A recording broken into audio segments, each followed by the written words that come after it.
At Carafem, you can choose the abortion care that works best for you. With in-person visits in Atlanta, Chicago, and the D.C. area, or medically supported abortion pills by mail in 20 states. Some people feel more comfortable meeting with a provider in person and leaving either no longer pregnant or with pills in hand. Others prefer getting abortion pills by mail. Just fill out a short online form and, if eligible, your medication arrives in a few days in a plain package. When you choose abortion pills, Cara, our text-based abortion companion, is with you every step of the way, offering 24/7 support and answers whenever you need them. However you get care, Carafem will support you every step of the way. Learn more at carafem.org. Dripping in gold? That's cool. Dripping in Velveeta's supremely creamy golden cheesiness? That's respect. Elevate your drip with Velveeta's range of outrageously delicious dips and dishes. Shells, cheese, melty blocks, and heat and eat queso that go all in on indulgence. Flex on your fam with a creamy, cheesy masterpiece and go all in on what you love with Velveeta. Respect the drip and satisfy your cravings. Bring home the drip with Velveeta. This episode is brought to you by Indeed. You're ready to move your business forward, but first, you need to find the right team. Start your search with Indeed Sponsored Jobs. It can help you reach qualified candidates fast, ensuring your listing is the first one they see. According to Indeed data, sponsored jobs are 90% more likely to report a hire than non-sponsored jobs. See the results for yourself. Get a $75 sponsored job credit at Indeed.com/podcast. Terms and conditions apply. You've got to feed the kids, right? You've got to feed your family. And if there's no food and the only people who've got the food are Allied soldiers, you've got to have something that you can trade with them. What do they need? They don't need anything. All their needs are provided for by the army. So, there's only one thing really you've got to sell. And the women did in their thousands.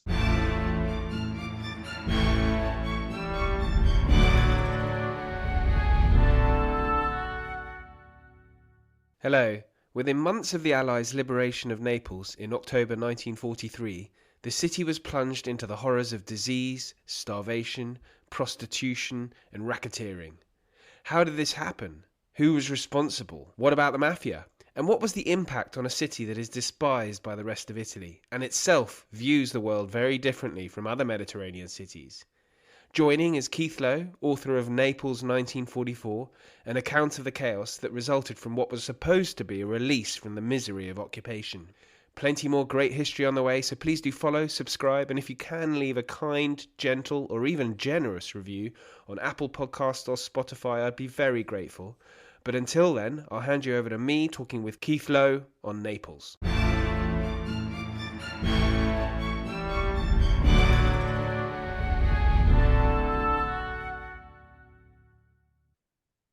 Keith, welcome to the podcast. It's a great pleasure to have you on, and we're talking Naples 1944, war, liberation, and chaos. Absolutely. War, liberation, and chaos. 3 for the price of 1. Yeah. It's so interesting. I mean, it's heartbreaking reading sections of this book, as you tend to write books about really quite kind of difficult subjects. I mean, Hamburg, the bombing of Hamburg, and then Savage Continent about Europe after the Second World War. I'm interested, why do you go for books that are more about, not about the actual military side of things, but the effect of war? Am I right in saying that will really gets you going? Absolutely. I never served in the military. I don't pretend to be a military man or to know particularly that much about sort of units and weapons and so on. What interests me is how ordinary people like you and me are affected by extraordinary events, and there is no greater and more extraordinary event than the Second World War. So I can't help but imagining myself in the place of people who were there and thinking, how would I act if bombs were falling around me, or if someone was shooting at my family? What would I do? What sort of choices would I make? So that's kind of the subjects that get me going. Yeah, and Naples, I mean, the Italian experience of the Second World War is interesting. I mean, because Italy itself it's Naples is probably a great example of it's quite a divided country, and Yeah. Naples particularly, you have the Italian that the abuse that is hurled at Napoli football fans, and so listeners might be familiar. You know, Naples has almost, I mean, the south of Italy is kind of looked down upon by those in the north, but I think Naples are even more so looked down upon almost by everyone, I suppose. Yeah, I mean they've got a really bad and not deserved reputation actually. You know, like you said, whenever the Naples football fans go to any other part of the country, they chant the other football fans always chant to them, Napoli merda, Napoli colera, sei la vergogna dell'Italia intera. So Naples shit, Naples cholera, you're the shame of the whole of Italy. And that's just like I know you can't judge everything by football chants, but it is as succinct as you can get about prejudices about Naples. And it does um, go both ways. I mean, I remember, and we're going off slightly on a tangent, but Maradona played for Napoli, and he always said that he felt a real connection with the people of Napoli, unlike anywhere else in Italy, because he felt like they were sort of there was a kind of a siege mentality. yeah, yeah, it's sort of like the perpetual outsiders, underdogs, and so on. And I, there is a little bit of that mentality in Naples still today. You know, that they've had a hard time out of history. They have been ruled by everybody. Uh, they've never really been in charge of their own destiny. Not during the 15th century, not during the. Yeah, there was a small period where under the Bourbon kings, they sort of felt like they were in charge of their own destiny. But those kings were pretty awful to the people as well. But there's still this sort of nostalgia even now for the Bourbon kings as like a moment when you know they had their king and their um, society under their own control. It was only a sort of brief century or so, century and a half. Um, yeah, so they've got a sort of there are a lot of Neapolitans with a bit of a chip on their shoulder when it comes to the rest of Italy and the rest of Europe. Um, but the flip side of that coin is they've got the most incredible sense of humor as well. They're really they've got this sort of dark, very funny sense of humor, which always involves the underdog kind of finding a way through, arranging things to suit himself, at the expense of the rich, snobbish, aristocratic sort of outsiders and northerners and northern Europeans who come down to Naples on holiday and so on. There's always like a sort of sneaky way of getting round um, the outsiders. And you know Naples quite well, then. I got that sense from the book. I mean, not. I'm going beyond your research, which I Yeah, presumably began 3 or 4 years ago. yeah. I mean, I've known it since I was a child. Really, I always used to go on holiday there or thereabouts every summer, 5 weeks in a tent with four brothers and sisters. um, so yeah, I mean, I grew up. We made dozens of family friends from this area who used to tell us stories about what happened during the war, and that kind of ignited my interest, even as a child. For example, there was a guy called Ferdinando who told us about a massive explosion in wartime Naples, which was so big it had tanks flying through the air and landing on the tops of houses, and we kind of took this with a pinch of salt when we were growing up, but actually it turns out doing the research for the book that this was an event that did happen.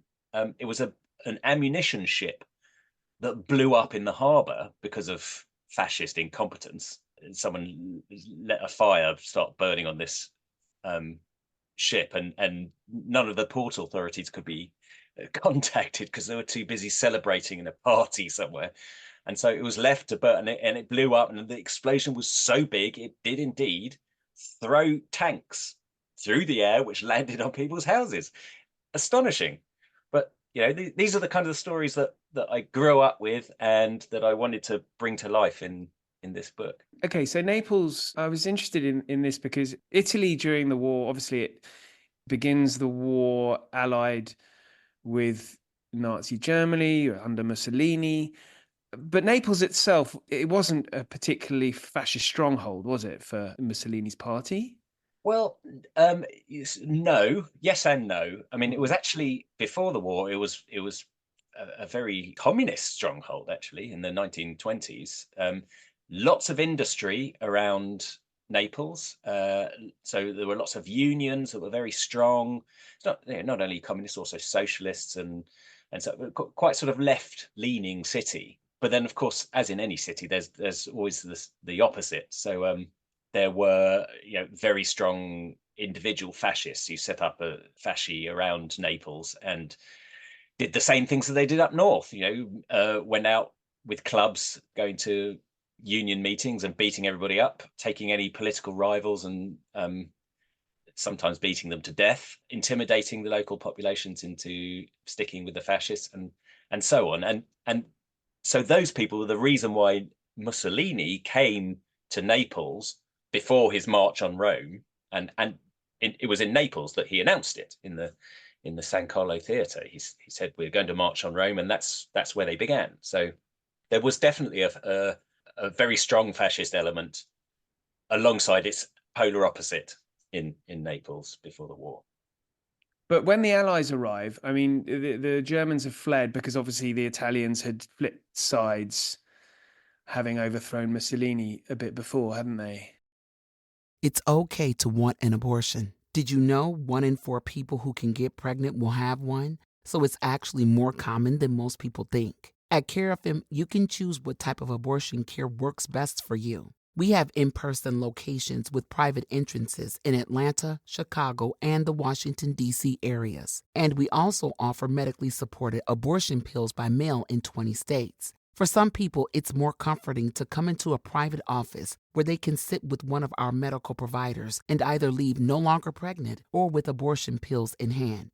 For others, they prefer to get abortion pills through the mail so they can decide the best time and place to complete the process. Getting abortion pills by mail from CareFM is simple. Fill out an online form, and a licensed provider will review your medical history. And if eligible, your medication will be shipped to you in a couple of days. Kara, our text-based abortion companion, will guide you through the process from start to finish with instructions, reminders, and answers to all your questions whenever they come up 24/7. With either choice, please know CareFM will support you every step of the way.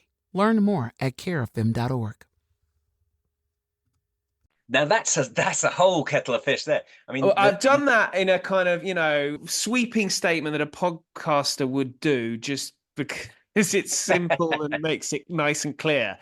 Yeah, it's not as simple as that, is it? No, well, I mean, the Italians realize that they're losing the war. They know that the Allies are coming. They've already landed in Sicily, so they've got to do something.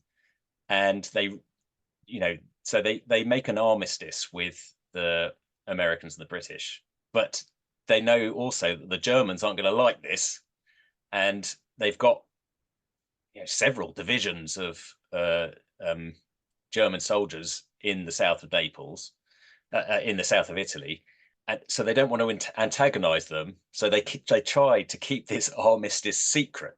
Well, you can't keep an armistice secret, especially when the Allies are about to land on the mainland. Either you're going to fight against them or you're not. And if you're not, then everyone's going to know. The Germans weren't stupid. They knew this was going on. They had intelligence it was going on. They knew the Allies were going to land. And as soon as the armistice was announced on radio, they pounce on all the Italian units everywhere, and either made them give up their guns and go home, or anybody who resisted was then kind of massacred, really. And there were several instances of garrisons around Naples that tried to resist this German takeover, and they were, there were atrocities everywhere as the Germans took over. So when the Allies are there, they land at Salerno. Effectively, the Germans have got control of Naples and the whole surrounding area.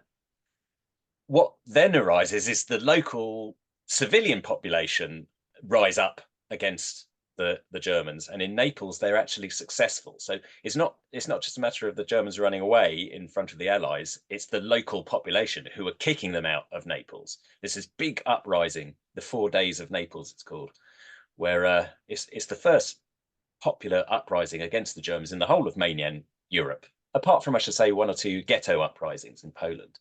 But the whole of the rest of Europe, this is the first time the local people rise up and kick the Germans out of the cities. It's really quite surprising that we don't know more about this, because it is a big deal. It's a big deal in Naples, at least. It's a less of a big deal in the rest of Italy for various reasons. But we in Britain and America have never heard of it. This huge uprising. We have now, Keith. We have now, and we rightly have now, so. thanks to your book. But this is the thing. I've assumed before reading your book that, you know, the Allies liberate a city, and then everything's fine, and then they move on to their next objective. Meanwhile, you know, because the Nazis have been removed, you know, it's happy days. But this is not the case at all. I mean, you know, your book is called Naples 1944, but Naples it's liberated in October, 1st of October, isn't it? 1st of October 43, exactly. Okay, we're going to talk about this, but the Germans pretty much destroy the city before they go, don't they? Yeah, brutal what they do. I mean, that wasn't necessarily something that they repeated elsewhere. Was there something about Naples that caused them to do that? Or was it simply because this was the first major European city that fell to the Allies, and so this was almost a kind of a statement that the Germans were going to make? There's an element of revenge involved. I mean, this is just after the Italians switched sides. So they want to make it clear that that's not acceptable. But mainly it's about scorched earth policy. I mean, they did the same in Naples as they were doing in Eastern Europe as they were withdrawing from Russia. They destroyed anything that could be of use to the Allies. And that included, you know, hotels, anywhere that could billet soldiers. So hotels, schools, big public buildings were blown up. The port facilities were completely destroyed. They put booby traps all the way around all the docks. They blew up all the cranes. They sank 300 ships in the harbour and around the docks, and then sowed mines everywhere to try and stop Allied ships coming in. They even went as far as blowing up the water mains and the sewers in the city to deny any kind of clean water supply. So, you know, when the Allies arrive, yeah, happy days. They've got here. You know, the war's over for a bit, but in the meantime, how are you going to live? You've got no food, there's no transport, everything's been blown up, you've got nowhere to live, and there's no clean water to drink. So yeah, it's not going to be happy days for a while, unfortunately. Well, no, I mean, with no water, I mean, disease is the most pressing, I guess, problem. And in particular, there's a typhus epidemic. Yes. Do we know how many people that would have killed? Got the figures in my book. I don't know them off the top of my head, but it was in the hundreds, not quite the thousands, fortunately, because, well, I mean, the Allies, they did delay. They should have acted a lot more quickly than they did. They tried to sort of pretend that it wasn't happening for a month or two, at which point the disease started escalating exponentially. At that point, they called in a special typhus commission from America, who brought with them tons of DDT powder, which they used to sort of dust the entire population of Naples. Imagine this, like 900,000 people being dusted with powder to kill the little bugs, the lice that are spreading this disease. And, you know, of course, at that time, they had no idea about the dangers of DDT, but it certainly worked on the insects, killed the insects, stopped the outbreak in its tracks. It was incredible. And as a consequence of that, this was the first time this had ever been done on such a scale. And as a consequence of that, they every time they liberated any city from then on, anytime they liberated a concentration camp or a prison camp, DDT would be the first thing they did. They'd dust everybody with DDT. And it's probably the main reason why there wasn't a major epidemic of typhus across Europe, because they were doing this. So it was kind of kind of wonder drug, really, a sort of miracle powder, this stuff. Added to the fact that there's disease, there's also mass starvation, and we'll talk about the consequences of that. But you have the Allies who seem to have, certainly the troops, have limitless amounts of food for themselves. One wonders how they dealt with the disease pretty effectively, but weren't so effective in dealing with hunger. And why was that? Yeah, this was a real problem, and they never quite got to grips with it. They had this idea that Naples was going to easily feed itself because it's surrounded by some of the most fertile land in the world, volcanic soil from Vesuvius. So they had this idea that, you know, it would be fine. They didn't need to really provide much food. Unfortunately, you know, no matter how fertile the soil is, a lot of it had been, you know, a lot of the farmland had been churned up by tanks and whatever. But the main problem is that nobody could get the food from the countryside into the city because all of the transport systems have been completely destroyed. So there's no way of getting the food in to the city in the first place. So you end up with people grabbing a knapsack and a bicycle and heading out into the countryside and, you know, sort of walking for 3 days to find some food and then carrying it all the way back again for another 3 days and feeding their families and then selling whatever else they had on the black market. But as you say, in the meantime, Allied soldiers had you know, food to spare. They had loads of the stuff, and happily used it to bribe the local women into sleeping with them and so on. So yeah, I mean, the sort of mismanagement of the food situation was a real problem for at least a year after the liberation. You know, people were starving at least a year. It was only sort of in the summer of 1944 they finally got to grips with appointing an officer in Allied forces headquarters to deal with this crisis, despite everybody clamoring, saying, you know, this is a problem. We need help. We need help. They didn't get round to appointing a specific officer to deal with civilian hunger for, you know, 10 months. It's unbelievable mismanagement. Yeah. Is this because, I mean, Mark Clark's the sort of the Allied commander, isn't he? Yeah. Is he, I mean, obviously he's got to deal with the Germans. That's his. Yeah, of course. But I mean, this must be a failure that one can lay at his door, surely. Well, you know, I'm not Mark. I mean, Clark's he doesn't biggest... have to do it himself. He can appoint the officer sort of a few months earlier than he did. He must have been aware of. Well, yeah, it's not just down to Mark Clark. You see, part of the problem is there's no clear structure for who's going to be dealing with this. So you've got Mark Clark, who's in charge of Fifth Army. He's got his headquarters at Caserta, just north of Naples. Then you've got the Allied military government of Naples itself. They've got their headquarters within Naples, but they're sort of reporting to Mark Clark, but they're also reporting to 15th Army Group, which is based in Bari on the other side of Italy. And they're the ones who are supposed to be supplying everything. Then you've got the Italian government, which are based in Brindisi. And then you've got the overseers of the Italian government, who are based first in Palermo and then in Salerno. And then you've got Allied Forces headquarters, which is all the way over in Algiers. Now, none of these places are talking to each other. Nobody knows who's got priority. And, you know, the only people really who can arrange the shipping space to get more food into Naples are those people all the way over in Algiers. So you've got to get the message there, and you've got to get someone there to listen to it. And then those people have then got to get authorization from Washington and London. I mean, just the whole thing is so mired in bureaucracy that nothing gets done and people starve as a consequence. That's what I mean by sort of incompetence. There's no clear line of command which can sort this problem out. In the opening chapter on the subject of prostitution, in the opening paragraphs, you write about the banquets that Clark holds. This is fiction, I should Who's the author? I've forgotten his name. Is it The Skin, the title of Yes, the... yes, Curzio Malaparte. Yeah. Yeah, so actually I now really want to read as well Oh after, no, I recommend it. Great book.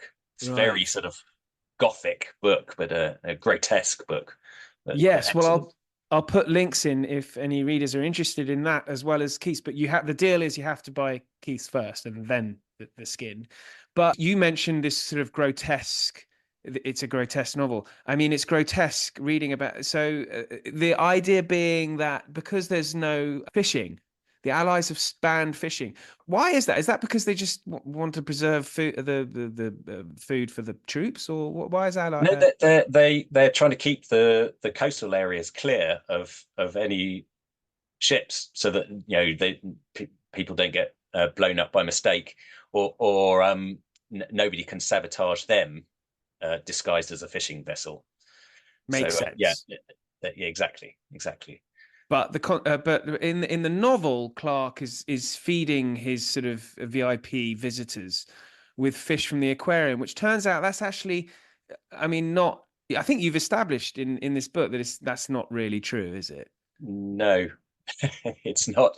And it's an easy mistake to make because, in fact, in Savage Continent, I stated that it was true, um, based on Norman Lewis's memoirs, who says that it's true, but it turns out it's not. He was taking it from rumors that were around Naples at the time, and from this novel. This novel was, I mean, it was published post-war, but so was Norman Lewis's memoir, sort of 30 years later. So somewhere along the line, this sort of fiction has turned into a myth, which has then turned into memory, and which eventually finds its way into our history books, including one of my previous ones. So which is embarrassing. So yeah, I try to make sure I corrected it in this because if you look at the newspapers of the time, the aquarium remained open throughout the Allied period. You could go along, pay 20 lira, and go and see the fish, which were all still there, swimming away. And yes, these big fish banquets of Mark Clark never happened. But the Neapolitans, presumably, that would be a perfect example for their. Okay, if I say the word victimhood, that does imply it's kind of not legitimate. But it would be an example that they probably did repeat post-war. That this is what we had to go through, and all the while, the Allies were eating our special fish. Was it part of the myths within Naples itself Well, that went beyond the history books? it's a myth just because it's a myth. That I it's shouldn't overthink this. It's embraced because it kind of speaks to a greater truth, which is Yeah. the people of Naples were starving, and everybody remembered that. So it was just a sort of like a shorthand to describe how desperate everybody was. The fact that it, strictly speaking, isn't true is sort of in their minds neither here nor there. We were starving. That's what matters. Well, one of the results of this starvation was prostitution. And there's a photograph in the book, and it's of, I think, some American troops with two women who presumably they're about to pay or already have. And you just think it's a photograph with one US soldier taking a picture of his comrade, and he's got his arms around the women. I thought, okay.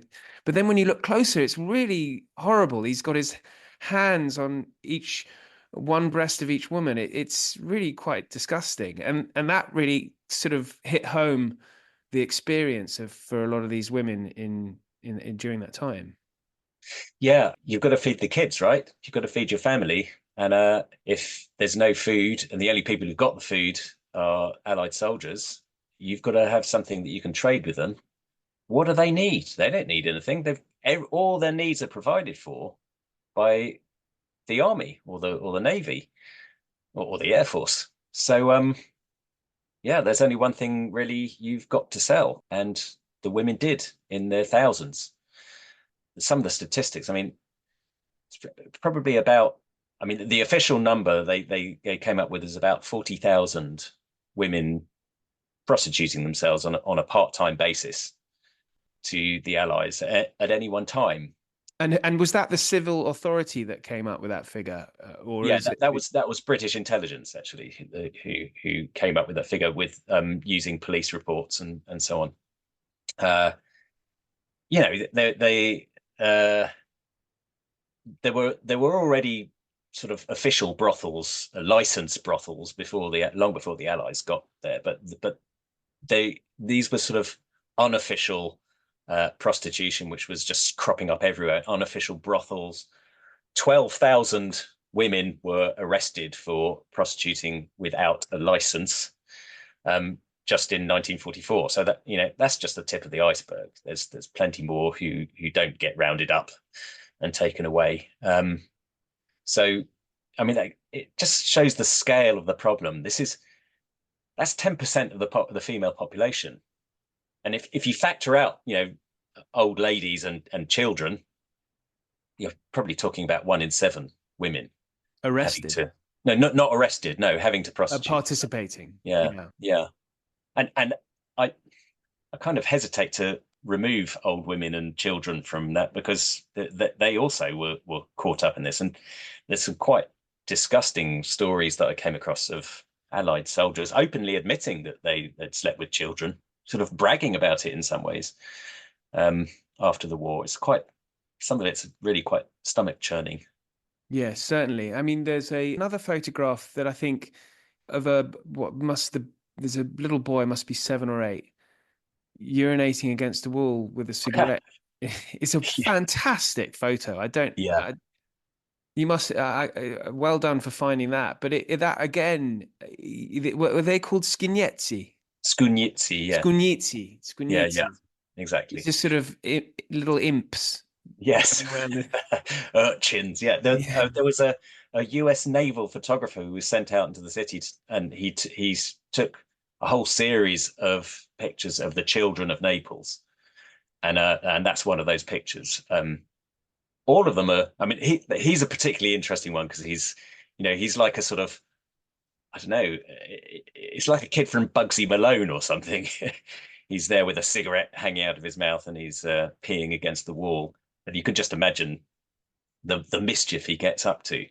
But there are heartbreaking pictures of kids, little girls crying in the streets, kids with sort of limbs blown off, children, eating out of trash cans, that kind of thing. It's heartbreaking what the children of Naples had to go through during the Allied occupation of the city. Yes.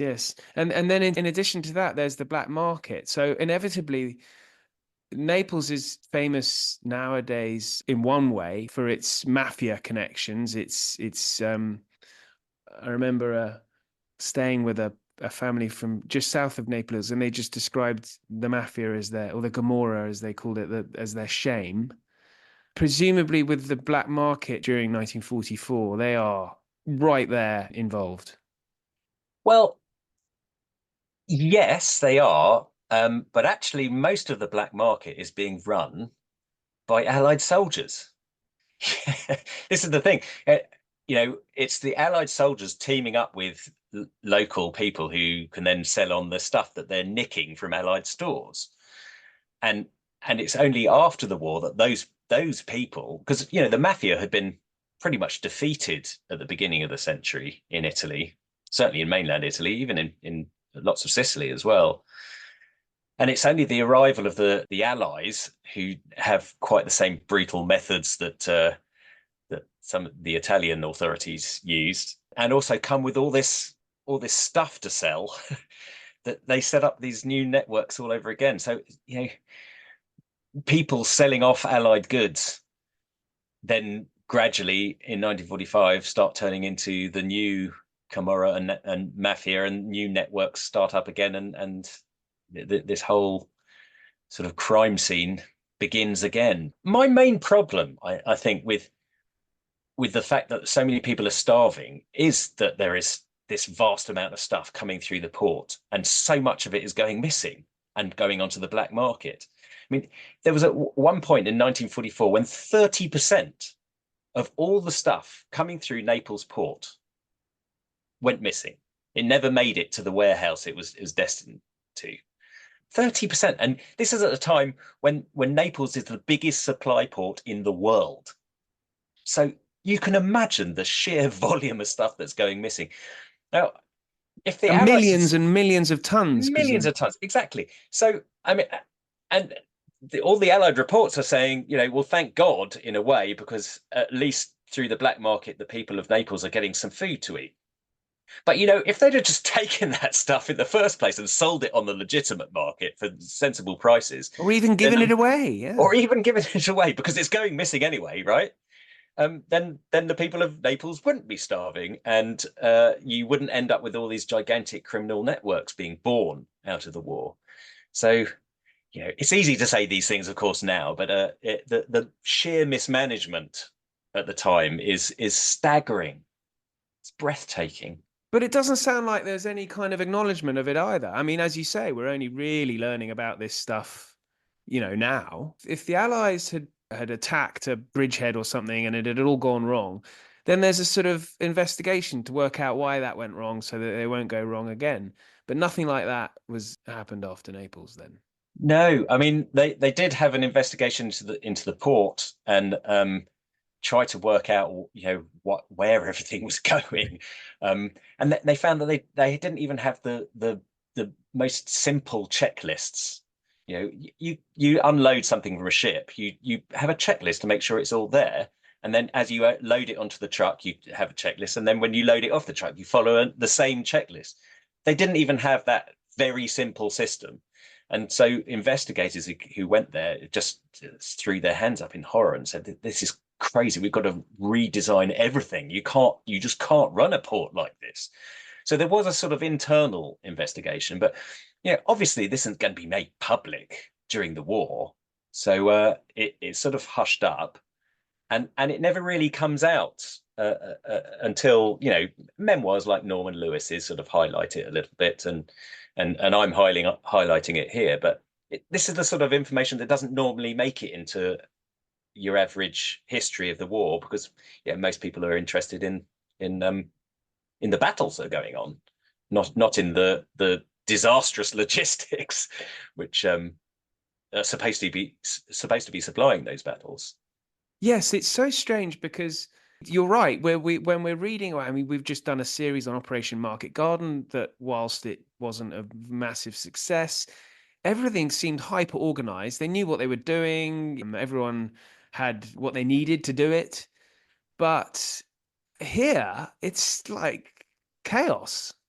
There are people on the front line who are not getting the supplies they need because it's 30% getting nicked. Yeah, it's all getting pilfered before it gets to them. So people on the front line are struggling for lack of rations and cigarettes and even whatever. Ammunition. I mean, it never gets that bad. I mean, the thing is that the US have such a vast amount of stuff that that they can kind of get away with it. Enough gets to the front for them to get the job done. When you read the statements by German prisoners of war, who they're fighting on their front lines, and they think they're better soldiers. They don't really rate the American soldiers. They don't even rate the British soldiers that much. But when you get them captured and they get brought back behind the lines and they see the sheer wealth of material and rations and so on pouring through, that's when they say, well, at that point, I realized we were always going to lose the war, because there's no way they could compete with that. It's the volume of stuff, the volume of material that wins the war, rather than the quality of the soldiers and so on. Yeah, the sheer industrial might of America. Exactly, right. Exactly. The arsenal of democracy. Yes. Yeah, well put. Yeah, so now, is it fair to say that one of the reasons why Naples has this sort of unique character that it does now, because of the experience in the Second World War in 1944, in that, it was liberated by the West, but it wasn't a kind of liberation like Paris or other cities? Yeah, exactly. I mean, the thing about Paris is that it's planned a long time in advance. It's quick. The invasion of Normandy through to the liberation of Paris, it's only a couple of months, 3 months, I think it is. The invasion of Italy is a lot slower. It becomes bogged down in, the problem with going up Italy is that every sort of 20 miles you get another massive river to cross, or another mountain range, and it just goes on and on and on all the way up. So there's the defensive positions are so strong that they can't make any progress. So things get bogged down and people lose interest, and it's not glamorous anymore. It's just bitter and horrible. Whereas France is sort of nice and quick, and it's the main thrust towards Germany and Berlin, so it gets all the glamour. But the result of that is that it leaves the Neapolitans feeling like, oh, okay, so this is what liberation is like. This isn't that great. Well, and that feeling has sort of remained. I mean, what I mean is that is one of the reasons why Naples different to other Italian cities today, because I think it is, isn't it? Yeah, absolutely. But it has always been different. I mean, right. It was Naples was its own kingdom. The south of Italy was its own kingdom for centuries. And it was only when Garibaldi came through and united the country by marching into Naples in 1860 that it became part of Italy, really. But they still kind of feel like they're separate from everybody else. They've got their own history. Is there any resentment to the Allies?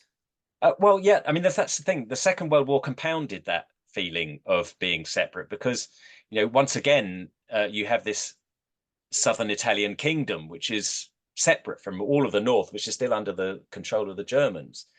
And the way the Allies treated the Italians was quite, you've got to remember they were enemies until recently, so there's a lot of mistrust between both sides. The British especially don't really know how to treat the Italians in the early days, because they've been fighting heavy battles with them in North Africa up until recently. And there are all these kind of diktats that come from Churchill and London about how the Italian government should be run, and they're determined to keep the king in place when all the Italians, and even in the south, hate the king at the time. They're determined to keep Pietro Badoglio in place, who's a fascist sort of war criminal, and he's kept on as prime minister. That they want these people purged. They want to have them arrested, hopefully, and tried. But instead of that, they're being held in government by the Allies, and particularly by the British. So the longer this goes on, the more resentment is felt. So whereas in the north of Italy, when the north was liberated by the British and the Americans, and also by the resistance, they saw what had happened in the south, saw that there hadn't been any kind of purge, and so they decided to take the law into their own hands. So they took fascists out round the back, shot them against the wall, because they had no faith whatsoever that there would be any kind of purge. Hello, I'm Diane Morgan. If you know who I am, you know who I am. If you don't, who cares? I'm here to explain Italian Time, a holiday phenomenon where Italians throw away their clocks and gather for eternity with San Pellegrino. I've been at this party so long that I've eaten 5 courses, hugged someone's grandma twice, and been offered a job in the family restaurant. So this holiday season, make sure to bring enough San Pellegrino to last you through the meal, the after meal, and the entire goodbye ritual. San Pellegrino, holiday on Italian Time. And it was Naples that taught them that. So, what happens in Naples not only has an effect on the resentments that are felt in the south of Italy, it also has an effect on the atrocities which then happen post-war in the north of Italy. Now, presumably with the sheer amount of prostitution that took place, there were many fatherless children then after the war? Yes. But, fatherless children weren't entirely unusual anyway in Naples. There was all kinds of, it's a very, very overcrowded and historically fairly poor city that, so they had social problems before the Allies turned up, of course. But nevertheless, what made it different now is that you could tell which children were illegitimate, because a lot of them had black soldiers as fathers, and there wasn't an indigenous population of black people really at the time. So you could tell just by looking at the babies which ones were definitely illegitimate. To their credit, though, the Neapolitans kind of took this in their stride. They didn't. There was not the sort of prejudice that you would imagine those children growing up in the same way that there might have been in other countries. They kind of took them to their breast, and Neapolitans love children. Doesn't matter the color. What the hell, we're all one really. And so they brought them. There are all kinds of comic songs about this which come out in the 1950s that about families that suddenly there's a black child that turns up in the family. Where did that come from? And it's all sort of supposed to be very funny, but we brush it under the carpet and all celebrate anyway. Hooray, it's a lovely beautiful baby boy. And so when you were visiting the city, what kind of reception did you have? Were people sort of presumably delighted that you're writing about the city's experience? Yes, absolutely. I love Naples and I love Neapolitans. They're great people. They let you know if they don't like you in no uncertain terms. But if they're pleased and they're happy, they will be more enthusiastic than anyone else. They're lovely people, very funny, wear their hearts on their sleeves. And, here am I, some bumbling Englishman wandering around an archive trying to find his way and speaking sort of dodgy Italian. And they were delighted by it. They just loved the idea that somebody was from the West, from Britain, was at last paying attention to this important history that they feel is neglected. So, are you heading out there for any events? Yeah, in fact, next spring I think the book's coming out. I'm not sure which month it is next spring, but in Italian. So I'm going to have a launch at the University of Naples sometime next spring. So fantastic. And then presumably it sounds like there's a career in the Napoli tourist board for you if you but it is a wonderful city. I've been. I loved it. It's a fantastic city. It's it's one of the few major cities in Italy, well, sort of major sort of tourist cities, because Naples of Pompeii, obviously, it's always been a tourist city. But unlike Florence, for example, where you go into the center, you hardly see any Italian people because nobody lives there anymore. It's a bit like central London. It's a place for tourists. But Naples isn't like that. It's still there. People live in the center. It's very densely populated in the center, in fact.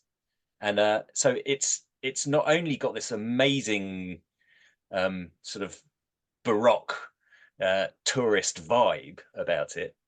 It's also very authentic. It's a living, working city. It's great. I love it. Great stuff.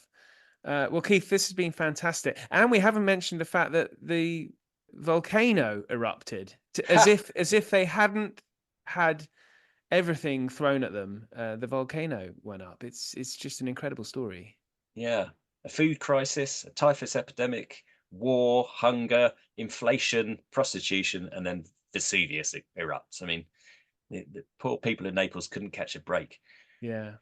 Well, I think you've done them proud with this, Keith. It's fantastic. Thank you very much for your time.